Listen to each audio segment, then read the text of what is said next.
하나님께서 주시는 하루하루가 우리에게는 참으로 소중하고 또 1년 동안에 있는 52번의 주일도 참으로 귀중하고 소중합니다. 우리가 한 주간 동안 예배를 드릴 때 주일 예배를 통해서 은혜를 받고 또 힘을 얻은 다음에 하루를 살아가서 또 한 주일을 맞이하게 됩니다. 오늘도 여러분께서 주일을 맞이하셨는데 오늘은 또 우리의 마음에 새로운 기쁨과 하나님의 위로가 임하는 것입니다. 여러분 이 시간 하나님 앞에 예배를 드리면서 추수감사의 감격이 넘치게 되어지시기를 바랍니다. 그리고 성찬과 세례 이 정말 거룩한 성례식에 참여했으므로 여러분께도 오늘 내가 전에 세례를 받았고 전에 성찬을 받았지만 오늘 참여하는 이 시간이 현재 진행형입니다. 그리고 세례 서약을 하는 것도 우리를 이어서 우리 다음 세대가 세례 서약을 하지만 이 서약에 나도 사실은 동참하고 있는 것이지요. 그래서 여러분의 마음속에 세례 받을 때의 그 감격과 그 떨림과 그 기대가 또 성찬을 참여하면서 하나님의 평강과 새롭게 하시는 은혜가 여러분에게 함께 하시기를 진심으로 축복합니다. 오늘 본문에 보면 연한 순 같다라고 하는 말씀이 나오고 있습니다. 이것은 예수님을 표현하는 말씀이지요. 이 연한 순은 그냥 만들어진 순이 아니고 이 연한 순은 이런 모양을 가지고 있습니다. 여러분께서 가끔 보면 딱딱한 땅에서 나무 뿌리가 나오는 경우가 있습니다. 뿌리가 땅으로 비슷하면 약간 올라왔다가 뜻하지 않게 그 뿌리에서 순이 올라올 때가 있습니다. 그러니까 그 뿌리에서 올라온 그 순은 과수원지기도 그렇고 사람들도 그렇고 별로 관심을 갖지 않고 오히려 거추장스러워합니다. 왜? 지금 나무감도 아니고 도움이 될 게 아니에요. 그러니까 그 순들은 사람들이 보기에 흠모할 만한 것도 없고 자랑할 것도 없고 별로 기뻐할 것도 없어요. 순은 낮지만 그래서 그냥 그건 다 그냥 쉽게 제거해버립니다. 왜? 과수원지기에는 번거로운 거예요. 그게. 예수님의 모습을 설명할 때에 이렇게 연한 순 같다라고 하는 것은 사람들은 예수님께서 이 세상에 오셔서 우리를 구원하기 위해 오셨지만 사람들은 예수님을 연한 순으로 생각하는 거예요. 아무것도 아닌 것이고 거추장스러운 것이고 올바른 하나님의 말씀과 그 지적이 기분이 안 좋은 것이고 하나님의 뜻이 어떤 것이라는 가르쳐 주시는 거기에 대해서 동의하기가 쉽지 않아요. 그러다 보니 사람들은 예수님을 싫어하는 그런 상태가 되어진 거죠. 하지만 그 예수님의 연한 순 같은 모습 속에서 거기에 우리 모습이 투영되어서 나타납니다. 여러분 우리가 모든 사람들에게 칭찬을 받을 수 있는 것도 아니고 나는 내 나름대로 나를 가지고 살아가고 있지만 사람들이 볼 때는 내가 별로입니다. 별로 그렇게 나를 중요하게 생각하지 않는 듯해요. 그리고 나 자신도 나에 대한 이 자부심과 긍정적인 그런 생각보다는 마음에 나는 부족한 게 너무 많아. 나는 잘 못해. 나는 아니야. 이런 생각이 자꾸 들 때도 있는 것입니다. 그럴 때 우리가 연한 순 같죠. 그런데 우리 모습이 그런 모습으로는 존재하는 게 아니라 크리스찬은 그 속에 무엇이 투영되어 있습니까? 예수 그리스도가 투영되어 있어요. 그래서 예수 그리스도께서 그 연한 순에서 어떤 모습으로 달라지느냐에 따라서 우리의 모습도 달라지게 된다는 것입니다. 많은 사람들은 예수님께서 십자가에 죽으시고 그 고난과 죽음에서 아주 부끄럽고 한편으로는 무력하게 무너지는 것을 보고 사람들은 다 포기했습니다. 12 제자들까지도 전부 다 포기하고 말았습니다. 그러나 그것이 끝이 아니었죠. 예수님께서는 사흘 만에 부활하셨고 성령으로 이 땅 위에 임하시면서 교회를 세우시고 교회에 하나님의 성령을 부어주셨습니다. 그래서 나약하고 허약한 하나님의 사람들이 그 성령으로 인해서 예수 그리스도의 고난의 효과로 인해서 다시 살아나고 회복되고 하나님의 영광을 나타내기 시작했습니다. 이제는 세상 사람들을 두려워하는 것이 아니라 세상이 감당치 못하는 사람으로 변화된 것입니다. 사랑하는 성도 여러분, 하나님께서 우리 모습을 그대로 말씀하시면 우리는 죄인으로서 아무것도 아니올시다. 정말 아무것도 아니올시다. 그러나 우리 속에 예수 그리스도가 살아계심으로써 예수 그리스도가 부활하신 것과 같이 성령으로 역사하신 것과 같이 우리도 다시 회복되고 나아질 줄로 믿습니다. 그래서 오늘 예수님의 고난과 그 고난으로 인해서 우리가 회복되고 치료된다는 이 말씀을 함께 하려고 합니다. 이것은 추수감사절의 감격도 들어있고 예수님 오신다는 그것도 들어있고 이 속에 세례와 성찬의 의미도 같이 있다고 저는 생각을 합니다. 사랑하는 성도 여러분, 오늘 5가지 정도로 아주 짧게 말씀을 드리게 되겠습니다만은 이것은 우리의 전 인격과 우리의 삶의 전 영역에 회복을 주시는 하나님의 역사가 될 것이니 주의 말씀으로 큰 은혜가 되어지시기를 바랍니다. 그럼 첫 번째 우리가 생각할 수 있는 것, 예수님께서 고난받으심으로 무슨 회복이 일어나는가? 첫째로 우리 영혼에 새 생명이 공급됩니다. 여러분 마음으로 한번 따라 한번 해보시면 좋아요. 우리 영혼에, 내 영혼에 새 생명이 공급됩니다. 본문에 보면 그가 상함은 우리의 죄악을 인함이라 이렇게 말씀하셨어요. 여러분 죄라고 하는 것은 그 자체가 멸망을 뜻하는 것이고 희망이 없다는 것을 말하는 것입니다. 이 죄라고 하는 것은 그 결과로 인해서 아무것도 할 수 없는 무능한 존재가 되게 한다는 것을 말하기도 하는 것입니다. 로마서 3장 23절에 보면 모든 사람이 죄를 범하였음에 하나님의 영광에 이르지 못하더니 라고 말씀하셨어요. 그러니까 어느 누구도 하나님의 의로우심과 그 영광에는 도달할 수 없게 되어 있죠.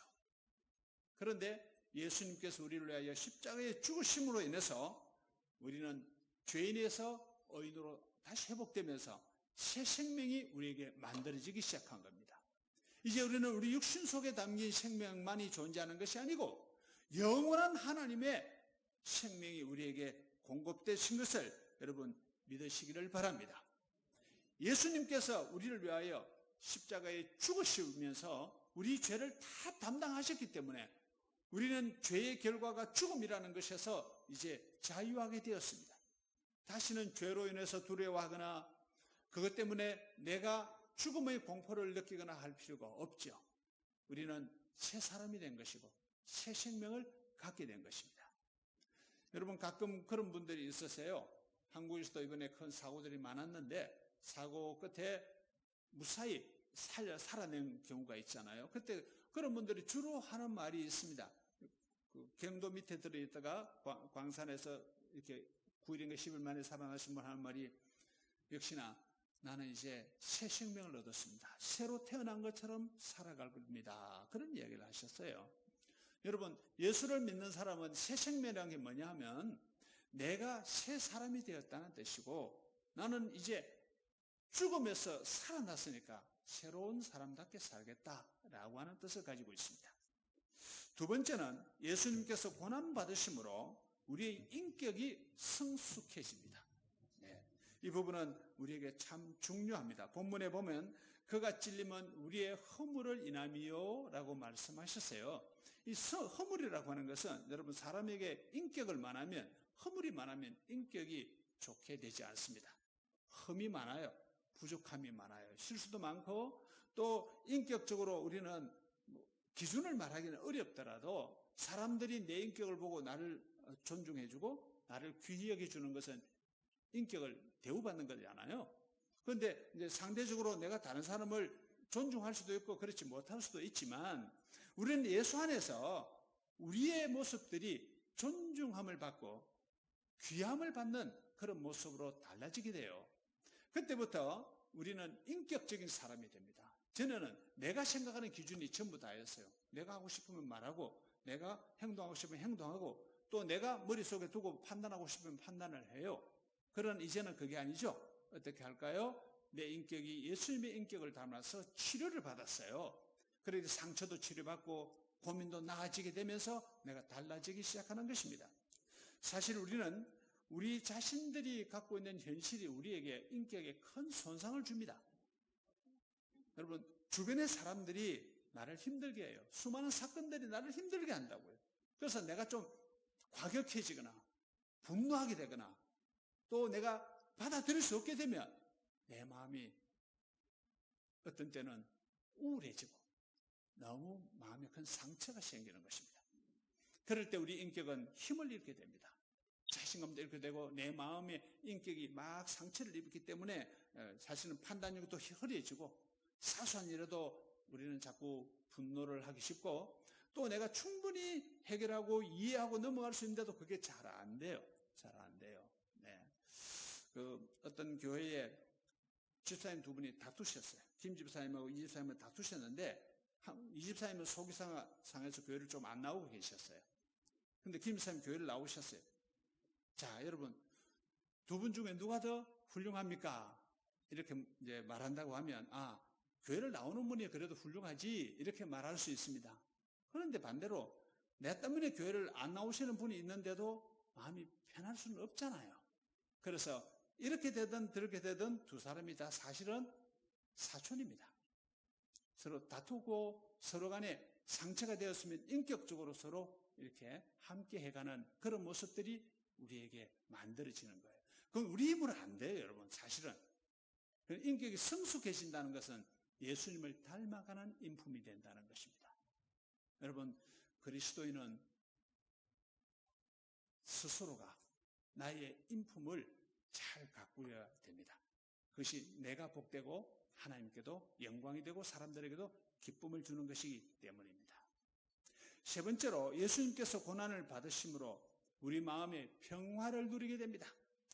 그가 징계를 받음으로 우리가 평화를 누리고 라고 말씀하셨어요. 이 평화, 우리는 샬롬이라 말도 하는데 또 에이데이네 이렇게 말하기도 해요. 이 평화라고 하는 것은 누가 나에게 갖다 주는 게 아니에요. 늘 우리가 기억해야 되는 것이 있습니다. 평화는 내 주변의 여건이 좋아지고 내 주변의 사람들이 달라지고 또 일들이 해결된다고 해서 내 마음에 평화가 오는 것이 아닙니다.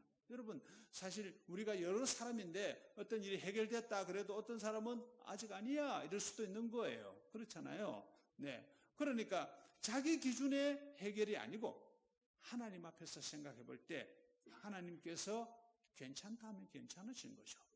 하나님께서 마음에 우리 생각을 다스려 주시고 내 마음을 알아주시면 그때부터 우리 마음은 평화를 누리게 되는 것입니다.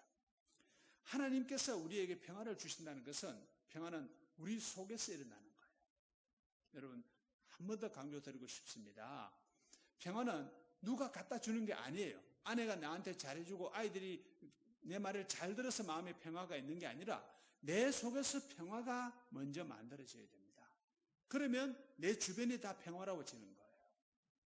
내 마음이 복잡하면 혼란스러우면 아무리 다른 사람들이 내 마음을 맞추려고 해도 내 마음에 평화는 없어요. 우울증이나 조울증들은 주로 이렇게 해서 극복하기가 어려운 것입니다. 다른 사람 탓을 하는 것부터 또 다른 사람 때문에 내가 이렇게 됐다는 것부터 참 어려운 거예요. 자녀들이 듣기에 참 가슴 아프고 힘든 이야기는 부모님들이 내가 너한테 어떻게 했는데 네가 이렇게 할 수 있냐? 나한테 말이야. 이렇게 말씀할 때 자녀들은 할 말 없지만 참 가슴 아픈 거예요. 그럼 나보고 어떻게 하라는 거지? 어떻게 하라는 거지? 부모님 되신 여러분, 네 때문에 내가 못 살겠다. 이런 말씀 하시면 안 됩니다. 아니 되옵니다. 그건 아이들에게 너 고생해라. 너 힘들어라. 그 말과 똑같은 것이에요. 예. 항상 부모님들께서는 네 덕에 내가 산다. 너를 보고 있으면 내가 기분이 좋아져. 표정이 안 좋으시네. 그런 말씀 별로 안 하신 거 아니죠? 네. 자녀들에게 그렇게 하면 그 아이들이 부모님에 대한 짐이 많아도 금방 회복이 되고 부모님과 관계가 좋아진단 말이죠. 그것은 부모와 자녀 간의 관계뿐만 아니라 부부 관계도 마찬가지입니다. 왼수야. 누가 아내가 말합니까? 남편이 말합니까? 왼수야. 네. 여러분, 우리는 기억해야 됩니다. 하나님께서 내게 주신 모든 것을 내가 평안의 마음으로 받아들이면 내 주변에 복이 오고 평화가 오는 것입니다. 믿습니까? 네. 평안은 여러분의 마음속에서부터 시작되는 것입니다. 예수님께서 나를 위하여서 평안을 만들어 주셨으니 그 평안이 여러분의 것이 되시기를 바랍니다. 이제 네 번째는 우리의 고생을 알아주시고 위로해 주신다는 것입니다. 예수님께서 고난받으심으로 십자가에서 죽어주심으로 우리 고생을 알아주시고 또 위로해 주시는 겁니다. 그는 간고를 많이 겪었다라고 하셨는데 이 간고라고 하는 것은 가난하고 아주 고생스럽게 살았다는 것을 말합니다. 예수님은 아주 고생스럽게 사셨습니다. 어릴 때부터 또 아버지가 없어서 동생들을 데리고 정말 고생을 많이 하셨습니다. 그래서 우리가 고생하면서 산다는 게 뭔지 알고 식민지에서 산다는 게 뭔지 알고 정치가가 잘못하면 어떤 일인지도 아시고 또 심지어는 종교적으로도 지도자들이 이스라엘에서 잘못했기 때문에 이스라엘 백성들이 받는 영적인 고통도 어떤 것인지 예수님 아세요. 우리가 겪는 모든 고초를 예수님께서 알고 계시고 알아주시는 것입니다. 나만이 너무 힘들고 이 세상에서 내가 제일 힘든 사람같이 생각될 수 있습니다. 그러나 여러분 기억하십시다. 그것은 우리에게 있어서 패러다임이 바뀌어야 될 부분입니다. 생각하는 사고를 좀 바꾸어야 될 것입니다. 우리 한국이나 일본이 사는 것이 좀 비슷해졌던데요. 선진국과 또 그렇지 못한 나라들을 비교를 하는데 한국도 통계가 나와 있는데요. 한국 사람들 중에 중산층에 이르는 사람들이 살아가는 삶에 투자되어지는 그 소비액은 가난한 나라에 사는 사람들의 27배를 사용한다고 했어요. 우리가 쓰는 돈이 어마어마하다는 것입니다. 다른 데는 1달러 가지고 하루 산다. 이게 가능한 일이거든요. 우리가 신앙생활하는 환경을 여러분 기억하셔야 됩니다. 우리는 사실 일본이나 한국은 예수 믿는 것 자체의 고생은 누가 잡아가지 않기 때문에 큰 문제가 없어요. 요즘 통일교 때문에 좀 조심스럽긴 하지만 그건 또 시간이 지나면 해결되겠지만 여러분 우리는 우리가 생각하는 것에 고생이라고 생각하는 것이 고생이 아니고 하나님께서 주신 기회인 경우가 참으로 많습니다. 그러나 가정적으로 사회적으로 우리가 겪고 있는 현실적인 여러 가지 어려움들을 우리 예수님은 알고 계십니다. 알아주십니다. 그래서 우리가 아버지 하고 기도하면 하나님께서 내가 알고 있다. 힘내라. 이렇게 말씀하시는 겁니다. 여러분, 사람들이 내 고생을 알아주지는 않습니다. 내가 아무리 말해도 이해해주지 않습니다. 이해할 수 없어요. 그러나 예수님은 이해하시고 우리를 돌봐주십니다. 믿으십니까? 네. 이제 마지막으로 다섯 번째는 우리 질병을 치료해 주십니다. 질고를 아는 자라라고 하셨는데 예수님도 질병을 많이 갖고 계시세요. 어떤 분들은 예수님은 병이 없으세요. 그렇게 예수님도 병이 있으십니다. 그러면 아니요, 없으세요. 어떻게 그렇게 예수님이 병을 앓으십니까? 이렇게 말한다고 하면 사실 예수님의 질병은 우리가 정확하게 말하기는 어려워요. 그러나 예수님께서 십자가에 달려 돌아가실 그때에 예수님의 여러 가지 얼굴 모습과 예수님의 모습을 보면 병약하다는 것이 느껴지는 것입니다. 허약한 몸을 가지고 있다는 것을 알 수 있습니다. 네. 오늘날 같이 아주 다양한 종류의 질병으로 설명하는 것은 아니고 약하다라고 하는 것이 여러 가지를 안고 있는 이야기입니다. 여러분, 예수님께서 십자가에 죽으신 것은 우리의 질병도 다 안고 가셨습니다. 마음의 고생도 안고 가셨지만 우리의 질병도 안고 가셨어요. 그래서 우리가 주님, 제가 여기가 좀 아파요. 마음도 아프고 몸이 여기 아파요. 할 때도 예수님은 알고 계시고 우리를 위로해 주시고 도와주시는 것입니다. 그래서 우리를 위하여 하나님의 위로도 주시고 병원도 주시고 의사도 주시고 약도 주시고 좋은 환경도 주시는 겁니다. 그것이 하나님의 은혜가 아니고 무엇이겠습니까? 예수의 십자가의 은혜로 우리의 질병도 고쳐질 수 있다는 것, 또 기적적으로 하나님의 역사로 나타날 수도 있다는 것, 이것을 믿으시면 바로 예수님의 고난과 함께 우리가 회복을 가지고 있는 중입니다. 오늘 주님 앞에 나오신 사랑하는 성도 여러분, 예수님께서 마태복음 11장 28절에 수고하고 무거운 짐진 자들아 다 내게로 오라, 내가 너희를 쉬게 하리라 라고 말씀하셨습니다. 여러분, 우리는 이제 마음을 좀 내려놓고 하나님의 성찬에 임하시면 좋겠어요. 그리고 성찬에 임하는 순간에 하나님과의 교통이 일어나고 교회와의 교통이 일어나고 또 새로운 내 삶과의 교통이 새롭게 만들어지는 시간이 될 수 있기 바랍니다. 여러분, 하나님께서 이 시간에 오늘 이 주일을 통해서 나를 새롭게 축복하기를 원하십니다. 여러분의 믿음대로 하나님의 도우심으로 나아가시기를 주의 이름으로 축복합니다. 기도하겠습니다. 존귀하신 하나님, 이 시간에 저희들이 주의 말씀을 들었습니다. 예수님의 고난으로 인해서 저희들이 회복되게 하여 주시고 치료되게 하여 주시고 위로를 받게 하여 주시옵소서. 예수님 이름으로 기도드리옵나이다. 아멘. 지금부터 성찬식을 갖도록 하겠습니다. 먼저 찬송을 한 장 부릅니다. 303장 찬송을 부르겠습니다. 303장입니다.